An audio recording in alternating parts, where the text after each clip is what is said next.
సతీష్. ఇక నల్గొండ ప్రభుత్వ ఆసుపత్రి నుంచి మనకి రేవంత్ కూడా అందుబాటులో ఉన్నారు. రేవంత్, ప్రభుత్వ ఆసుపత్రులు కావచ్చు, ప్రభుత్వ కార్యాలయాలు, కలెక్టరేట్ లాంటి కార్యాలయాలు కావచ్చు, సుదూర ప్రాంతాల నుంచి ఎంతో మంది ప్రజలు తమ రోజువారీ కార్యకలాపాల కోసం ఎన్నో ఇబ్బందులు పడుతూ అక్కడికి వస్తుంటారు. బట్ వచ్చిన టైంకి అక్కడ అధికారులు అందుబాటులో లేకపోయినా, డాక్టర్లు అందుబాటులో లేకపోయినా అది ఎంత కష్టంగా ఉంటుందో అనుభవించే వాళ్ళకి తెలుసు.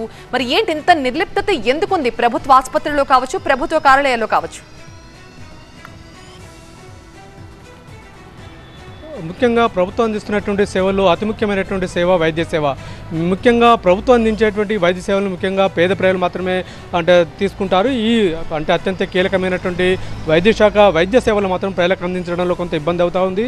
ముఖ్యంగా ఎవరైతే అంకిత భావంతో వైద్యులు అంకిత భావంతో పనిచేయకపోతే మాత్రం పేద రోగులకు మాత్రం తీవ్ర అన్యాయం చేసినట్టుగా భావించవచ్చు. నిన్న మనం నల్గొండ పట్టణంలో ఉన్నటువంటి అర్బన్ హెల్త్ సెంటర్లో కూడా ఇక్కడ చూసాము. ఈ టైంకు అందరూ వచ్చినప్పుడు కూడా మెడికల్ ఆఫీసర్ మాత్రం నల్గొండ కలెక్టర్ నిర్వహించే ప్రజావాణి కార్యక్రమానికి వెళ్ళడంతో ఆ మొక్కతి తర్వాత సిగ్నేచర్ చేసి వెళ్ళినటువంటి పరిస్థితి మనం ఈరోజు కూడా చూడవచ్చు.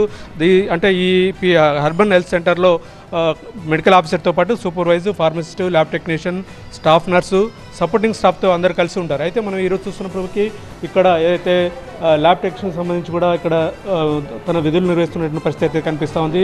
మరోవైపు సూపర్వైజర్ కూడా వచ్చారు. ఫార్మసిస్ట్ మాత్రం కొద్దిగా లీవ్ పెట్టినట్టుగా తెలుస్తుంది. ఇక్కడ ఉండాల్సినటువంటి స్టాఫ్ అయితే అందరు కూడా వచ్చారు. ముఖ్యంగా ఈ ప్రైమరీ అర్బన్ హెల్త్ సెంటర్కి మాత్రం పెద్ద ఎత్తున చుట్టుపక్కల నుంచి పెద్ద ఎత్తున రోగులు ఇక్కడ వస్తారు. నిత్యం రోగులతో కిటకిటలాడుతున్నటువంటి పరిస్థితి. ముఖ్యంగా ఇక్కడ ఉన్నటువంటి స్టాఫ్ నర్సు కూడా వైద్య సేవలు అందిస్తున్నటువంటి పరిస్థితి కనిపిస్తూ ఉంది. ఆమెకు తోడుగా డాక్టర్ కూడా, మెడికల్ ఆఫీసర్ కూడా ఉన్నారు. దాదాపు ఈరోజు అందరూ వచ్చినట్టుగా మనం చెప్పే అయితే కనిపిస్తూ ఉంది.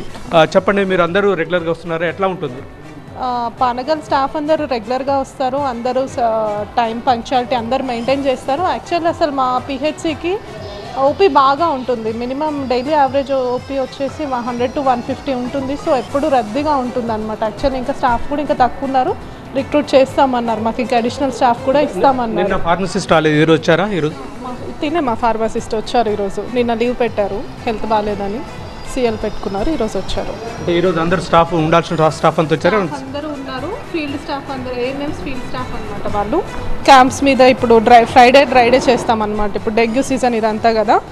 సో వాళ్ళు ఫీల్డ్ మీద ఉన్నారు. మూమెంట్ రిజిస్టర్లో రాసి ఫీల్డ్ మీదకి వెళ్ళారు, విజిట్ మీదకి. మొత్తం మీద చూడవచ్చు, చాలా ఎక్కువగా కిటకిట ఉండేటువంటి రోగులతో కిటకిట ఉండేటువంటి ఈ అర్బన్ హెల్త్ సెంటర్కి అయితే స్టాఫ్ అయితే ఈరోజు అయితే వచ్చినటువంటి పరిస్థితి. ఎందుకంటే నిన్న మనం ఫ్యాక్ట్ చెకింగ్లో భాగంగా ఈ ఆసుపత్రి అయితే సందర్శించాము. ఇక్కడ ఉన్నటువంటి స్టాఫ్ సంబంధించి, మెడికల్ ఆఫీసర్ సంబంధించి కూడా నిన్న వివరించాము.